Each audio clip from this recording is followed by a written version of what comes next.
Há quem diga que a arte de viver é uma luta diária. Hoje vamos conhecer pessoas que escolheram lutar como sentido de suas vidas e que se preparam todos os dias para a vitória, jamais para perder. Jiu-Jitsu e Muay Thai. Vai encarar?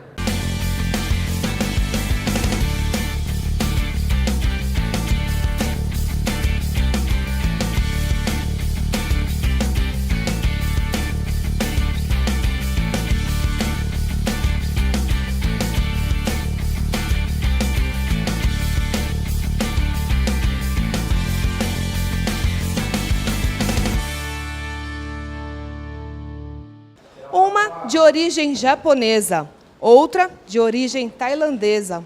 Uma, a luta no chão, com imobilização, torção e chave. A outra já é em pé, com socos, chutes, cotoveladas e até joelhadas. Porém, ambas foram criadas há muitos anos atrás e, na época, com o objetivo de defesa pessoal. O jiu-jitsu foi desenvolvido como defesa pessoal pelos monges, né? Que não era da índole deles agredir, mas precisava se defender. Uma luta que não tem agressão física como um soco, um chute, mas tem também um poder muito forte de imobilizar o oponente ou o atleta, né, nos dias de hoje, partindo para o jiu-jitsu de competição, né? Então essa é a função do jiu-jitsu, imobilização, parar o oponente de alguma maneira. O Muay Thai, ele surgiu não como uma luta, ele surgiu como uma parte de defesa. Porque o Muay Thai era usado na guerra, né, para os homens. E eles fizeram a luta para guerrilhar. O Muay Thai é uma defesa muito boa para se usar como defesa pessoal. E aí, hoje em dia, se transformou uma luta. Mas foi praticado mais para uma defesa pessoal, para ser utilizado como arte da guerra. Porque eles já falam, né, Muay Thai é arte da guerra. Porque usa os punhos, joelho, cotovelo, as 7 armas do Muay Thai. No Brasil, o jiu-jitsu chegou em 1914 através do japonês Maeda, especialista em artes marciais orientais.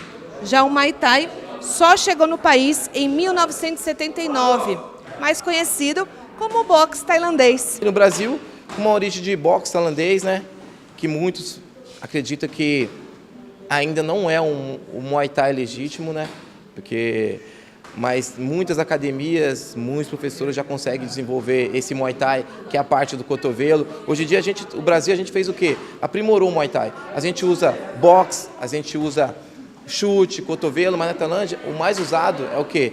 Cotovelo, joelho, canelada, eles gostam muito das cotoveladas, tá? Aí no Brasil a gente aprimorou. Então a gente se tornou um Muay Thai mais para a parte do kickboxing, que usa muito as mãos também. Segundo o mestrão conta pra gente, né, Makisui Maeda veio pro Brasil e aí conheceu a família Gracie e começou a ensinar um pouquinho da arte suave para a família Gracie, e aí fomos desenvolvendo esse jiu-jitsu, entendeu? Então, Carlos, o Hélio, Gracie começaram a desenvolver o jiu-jitsu brasileiro, e aí começou a tomar uma proporção que hoje existe 2 jiu-jitsu, no meu ponto de vista. Existe o jiu-jitsu do mundo inteiro e o jiu-jitsu do Brasil, o Brasília Jiu-Jitsu, né? Desenvolvido pela família Gracie há muito tempo e vem se aprimorando cada dia mais. As duas lutas possuem graduação de acordo com a Confederação Brasileira de cada modalidade. O sistema de graduação do jiu-jitsu, né? Você começa treinando, todo maior de idade começa treinando a partir da faixa branca. Não tem um tempo obrigatório em cada faixa. Vai um pouquinho do aluno, vai um pouquinho do que você desenvolve em cima do tatame. Então você passa ali pela faixa branca, depois vem a faixa azul, a faixa intermediária, onde a galera ali começa já a se despontar bastante. Depois nós tem a faixa roxa, que é uma faixa muito importante mesmo, né? Que é a faixa exatamente na metade do caminho que a gente fala. Depois tem a faixa marrom, é uma faixa que já começa a se destacar quem vai ser o preta, entendeu? Porque as regras, né, de treino ou de competição são as mesmas, né? Faixa marrom, faixa preta, e depois aí nós temos faixa preta, que na verdade não acaba, começa, né? Aí é apenas faixa preta, professor, e aí depois tem que treinar muito, batalhar bastante para chegar a esse semestre, e aí a caminhada vai ficando um pouquinho mais comprida. A graduação, isso mostra o grau que a gente é. A gente começou, a gente treina um bom tempo para se formar graduar um grau branco. E aí, se eu me gradei um grau branco e eu estou na atividade, estou querendo buscar mais conhecimento, às vezes eu quero lutar, eu tenho que sempre estar treinando, sempre na atividade. E aí, a pessoa vai treinar para quê? Para se tornar um grau a mais, que no caso é um branco e vermelha. E aí por diante, a graduação a gente faz sempre em 6 em 6 meses, até certo grau. Chegou no vermelho a gente é ano em ano. Chegou no azul e vermelho, já é um grau mais alto, que já começa a buscar o instrutor. Chegou no azul claro, instrutor. E aí chega a parte de professor, né? Que é a parte de professor, a gente tem que estar treinando, estar sempre nas aulas, estar sempre buscando conhecimento. Porque o Muay Thai ele não começa aqui para aqui. A gente sempre tem que estar buscando coisas novas, fazendo seminário, buscando novos conhecimentos. Porque cada dia a gente aprende uma coisa no Muay Thai, né? E aí o grau, a faixa preta, chegou na faixa preta. Chegou na faixa preta, a gente tem que buscar mais conhecimentos ainda. Porque a gente vai ter alunos, a gente tem uma responsabilidade, aluno homem, mulher, criança, e a gente tem que saber educar, que o Muay Thai também não é só luta, é uma arte, educação, né? Apesar de tanta diferença entre elas, qualquer pessoa pode praticar o esporte. Qualquer pessoa que esteja saudável, né, que tenha ali não tenha limitações, restrição médica, pode treinar, desde de uma criança de 5 anos de idade, um senhor de idade de 60, de 80, qualquer pessoa pode treinar. Aqui na academia a gente tem o mais novinho, né, com 3 anos de idade, minha filha, e se eu não me engano, eu tenho aí a gente até brinca, né, Juvenil 3, né, que tem 45 anos de idade, treina, compete também, faz frente com todo mundo. Qualquer pessoa. Até as pessoas que acham que o Muay Thai é muito violento, não é. É uma arte, é uma luta, é um condicionamento físico, é uma preparação física, muitos usam até para emagrecer, né? E assim, não tem perigo. Depende do jeito que você pratica, da forma que você aprende. E quem luta, não briga, sempre. É isso aí.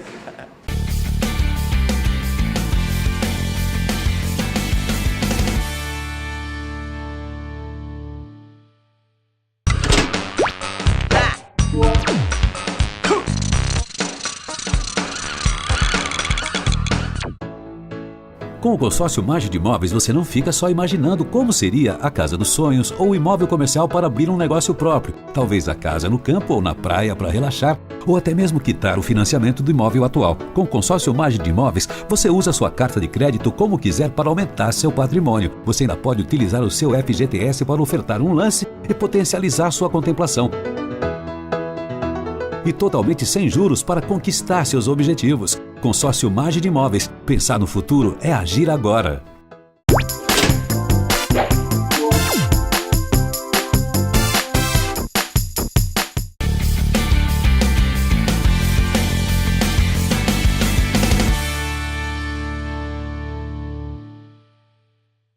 Levar o adversário para o chão é fundamental no jiu-jitsu, né, Ricardo? Mas a principal característica é imobilizar o adversário? Sim, primeiro que toda luta começa de pé, e aí a gente tem que trabalhar a parte de queda, né? Ou na situação de defesa pessoal, né? Quando a pessoa cai ali, e aí você tem que se desvincular do agressor ou estabilizar ele. No jiu-jitsu de competição, sim. 90% do jiu-jitsu acontece no chão, né? Tem que imobilizar ou encaixar algum estrangulamento que vai causar um sufocamento, e o oponente prefere bater do que apagar ou ter uma lesão. Falando nessa parte de lesão, então, quais são as regras para a luta? As regras para a luta ajudam bastante nessa questão de evitar a lesão. Então, por exemplo, dentro de algumas posições você não pode cruzar sua perna de fora para dentro, isso força o joelho, pode machucar. Criança, por exemplo, você não pode atacar um triângulo, né, e forçar puxando a cabeça cervical ou uma mão de vaca. Então, as regras do próprio jiu-jitsu ajudam não a ter lesão, tanto na academia ou na competição. A pessoa maior, com mais peso, mais forte, leva vantagem na luta? Não, porque é só pegar pela história do jiu-jitsu, um grande nome, uma pessoa que se destacou, o maior nome do jiu-jitsu, né, Hélio Gracie.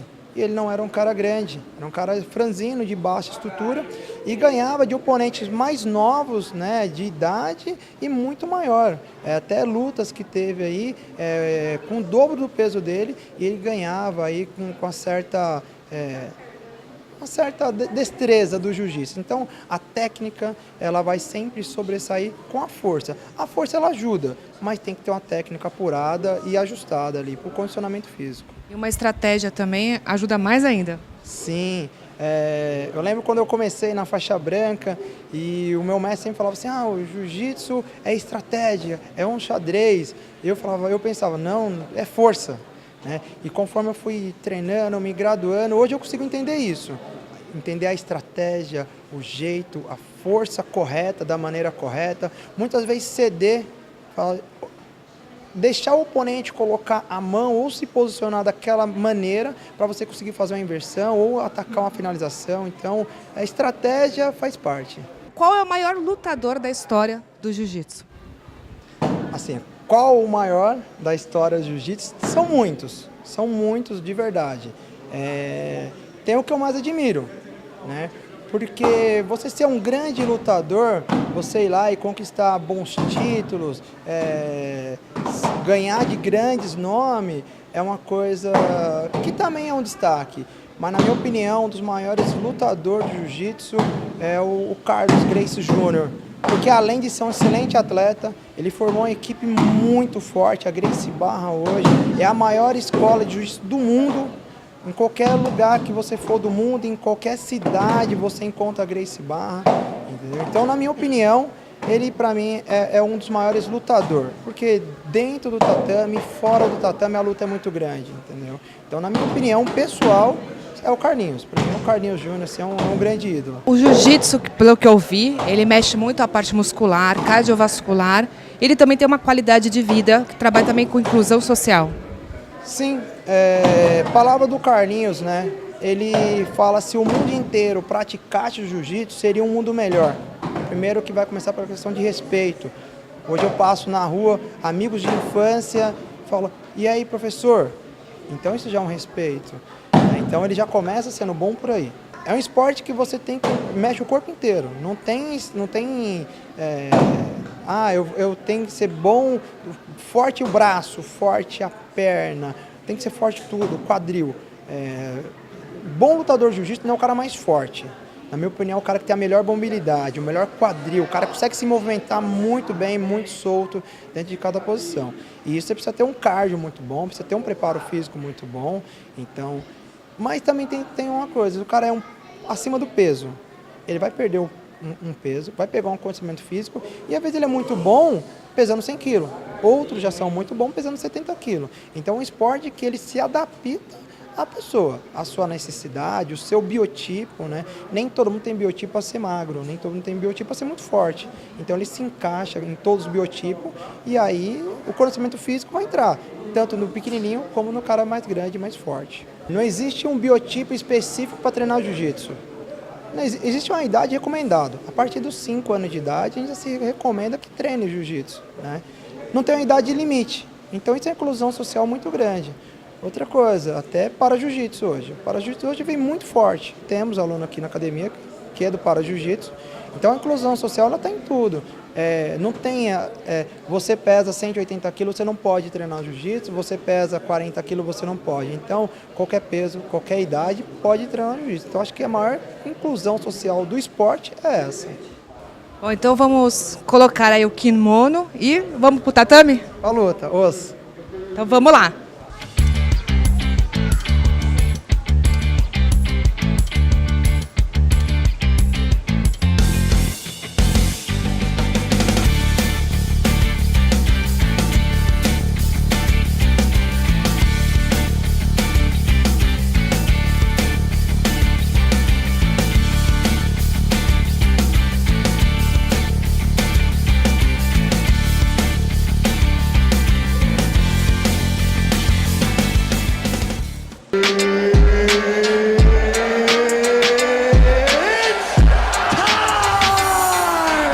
jiu-jitsu, evolução, terra de cachorro louco, deu mole, não defendeu, pega o braço, pescoço, jiu-jitsu, evolução, arte milenar, encaixou, não bateu, se prepara, vai apagar, jiu-jitsu, evolução, terra de cachorro louco, deu mole, não defendeu, pega o braço, pescoço, jiu-jitsu, evolução, arte milenar, encaixou, não bateu, se prepara, vai apagar, sou do país do futebol, mas o tatame é minha essência, o caráter de um homem nobre, forjado na truculência, às vezes não tem demora, quando viu birimbolou, nem preciso botar pro chão, armlock voador, sozinho eu nada sou, com Deus eu tudo posso, já nem sei trocar socos, pois prefiro quebrar ossos, puxo gás, chamo o gongo, não é pra parar, na produção de endorfina, a sineta é massacrar, bonde dos cachorro louco, que a sua orelha amassa, atropelo, passo o carro, leva seu braço pra casa, estrangula na pressão, disciplina, fé, honra, coragem, humildade, quem não bate apaga e sonha, tia milenar é bonita, chega a dar gosto, quando tu pensa que não, toca um braço pelo pescoço, quem não bate apaga,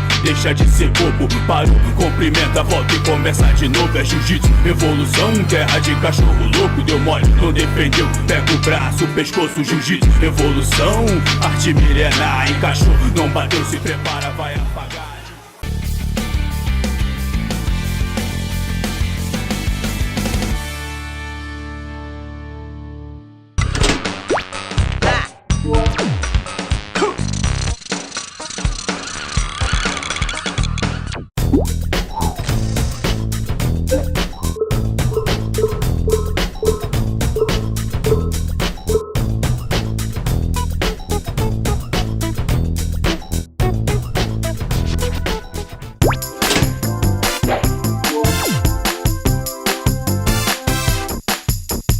Você ficou sem carro? Vai a uma reunião de negócios? Vai viajar com a família e precisa de um carro maior? Com cadeirinha de bebê, GPS e Wi-Fi? Liga para um amigo. A Mage Aluguel de Carros é um amigo para contar sempre. Ela tem o carro que você precisa, todos novos, sempre revisados, para você ter mais conforto e segurança. E se você precisa de veículos para a sua empresa, a Mage também é especializada em gestão de frotas. Agora você já sabe. Mage Aluguel de Carros, um amigo para contar sempre.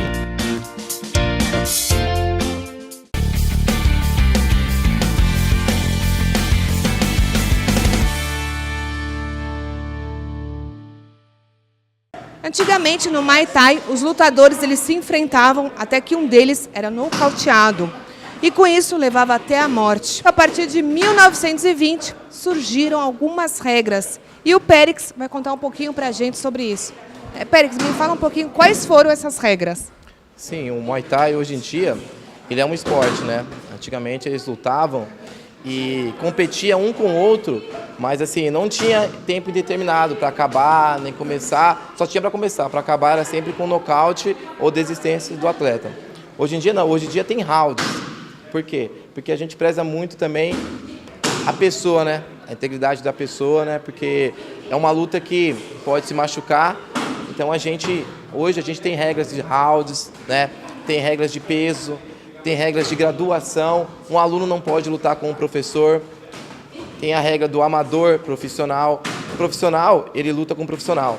Por quê profissional? Porque já tem várias graduações ou várias lutas, então ele se torna profissional.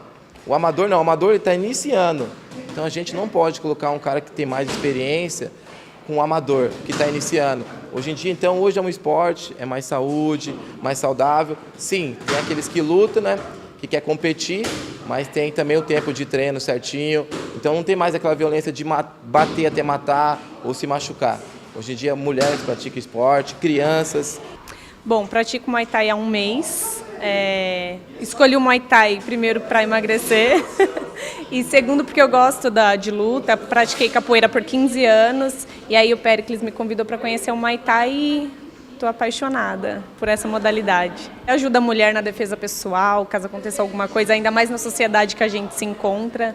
E é uma forma de você escapar dos seus problemas, é uma válvula de escape, né? Para quem não sabe aí aonde descontar toda essa raiva, essa ansiedade. O esporte é uma boa maneira de conseguir ajudar a pessoa nessa forma. Bom, eu comecei o Muay Thai há 2 anos atrás. Eu comecei por uma defesa pessoal, mas condicionamento físico também. Aí acontece que foi virando uma paixão e eu quis lutar, daí fui lutar e agora a tendência é ir mais para frente ainda. O Muay Thai ele preserva uma cultura, principalmente lá na Tailândia, o negócio da música e tal. E no Brasil isso também tem? Então, na Tailândia isso é uma cultura, né? Eles prezam muito isso, a música, eles prezam muito também a dancinha.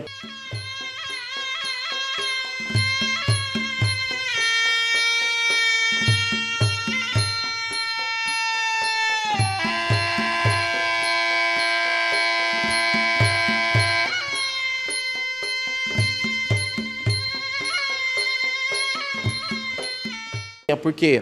Porque eles têm uma religião do Muay Thai. A Tailândia é uma religião para eles, porque eles trouxeram, né, conseguiram inventar o Muay Thai, né, que é um dos combates mais perigosos que tem. Em pé, para mim, são um dos melhores.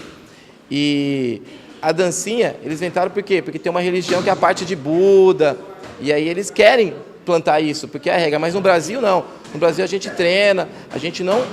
A cultura que eles estão trazendo para nós é importante. Mas a gente no Brasil hoje em dia a gente pensa o quê? Em lutar, em aprender o Muay Thai, compartilhar com luta. Mas assim, tem os professores que ensinam as regras, as dancinhas, e aí quem quer fazer, pratica. É legal, é bacana aprender, porque você se aprofunda mais naquilo que você trabalha, né? É muito bacana. Quais são os maiores aí, os melhores lutadores? Então, eu vejo o Bokal. Ele é tailandês, é um lutador muito talentoso, portanto é difícil perder luta, ele é muito talentoso, joga o Muay Thai, muito bonito, muito duro, e eu vejo que é o mais falado. Mas também eu admiro muito o Muay Thai, que é o do Anderson Silva, que é um dos fenômenos do MMA, mas ele usa a parte em pé, que é a mão, o chute, usa bem os cotovelos, e eu vejo eles como um dos melhores, são os meus ídolos, né? Eu estou vendo aqui na aula que tem uma mistura de homem com mulher.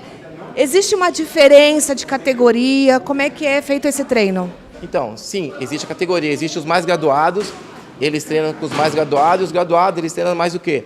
Golpes, escola de combate, chute, boxe, porque eles já têm uma evolução que eles conseguem se defender, bloquear e chutar ao mesmo tempo. Os mais novos, não, eles ficam mais com a parte de escudo, a parte de manopla, taipad, por quê? Para não machucar, primeiro eles têm que passar por esse processo, aprender até chegar num grau. E aí vem a parte da graduação, né? Que a gente faz. O branca, ele vai começar no escudo, aprender as técnicas, para depois desenvolver corpo a corpo. Bom, Pérez, posso praticar um pouquinho? Vamos para a aula? Bora, deve. Vamos brincar um pouquinho, vamos dar umas porradas e uns chutes aí. Bora. Bom, pessoal, vou encarar esse desafio. Confesso que eu estou com medo de apanhar, mas não vou arregar. Bora lá. Guerreiro que é guerreiro, luta, mas não cai. Muay Thai, Muay Thai. Avista o adversário e pra cima vai. Muay Thai, Muay Thai. Guerreiro que é guerreiro, luta, mas não cai. Muay Thai, Muay Thai. Avista o adversário e pra cima vai. Muay Thai, Muay Thai. A arte das 8 armas aqui se apresenta. Sai correndo, pede ajuda, sozinho você não aguenta. Tipo tormenta, aonde passa faz estrago. Depois que sou ao gongo me transformo num soldado. Pronto pra batalha, armado para a guerra. Com punhos, joelhos, cotovelos e canela. Sai da reta, agora a vitória é meu alvo. Sangue, suor, sou Academia Dragon e Divino Lisboa é o mestre a quem me dedico. Luta tão bem que é chamado de mestre divino. Com golpes divinais nas artes marciais, ensina com amor que só no ringue temos rivais. Meu soco é uma bomba, meu chute dinamite. Joelho é um torpedo, minha canela é um rifle. Mas é preciso mais que isso pra vencer na vida. Por isso aplico Muay Thai como disciplina. Guerreiro que é guerreiro, luta mas não cai. Muay Thai, Muay Thai. Avista o adversário e pra cima vai. Muay Thai, Muay Thai. Guerreiro que é guerreiro, luta mas não cai. Muay Thai, Muay Thai. Avista o adversário e pra cima vai. Muay Thai, Muay Thai. Vem por grana, vem por fama, que vai beijar a lona. Que ainda lutamos pelo que chamamos de honra. Tá vendo o meu suor? Isso se chama treino, dedicação, aplicação e merece respeito. Respeito ao adversário pela honra da parada. Mas em cima do ringue eu vejo um saco de pancada. É tipo um bushball, não paro nem a pau. Vou disparar a jab até te fazer passar mal. Esquivando dos golpes, esperando a minha vez. Paciente sábio, como mestre tailandês. Eu agradeço ao mestre pelo treino recebido, que fez realizar um velho sonho de menino que via filme, jogava game toda tarde. Todos eram Ryu, mas eu sempre fui Sagat. Eu fui crescendo, lutando com a proteção divina. Bom, nessas 2 aulas aprendi vários golpes diferentes e são esportes completamente diferentes e conquistadores. E vale lembrar que é para homem e para mulher. Espero que vocês tenham gostado e até o próximo programa.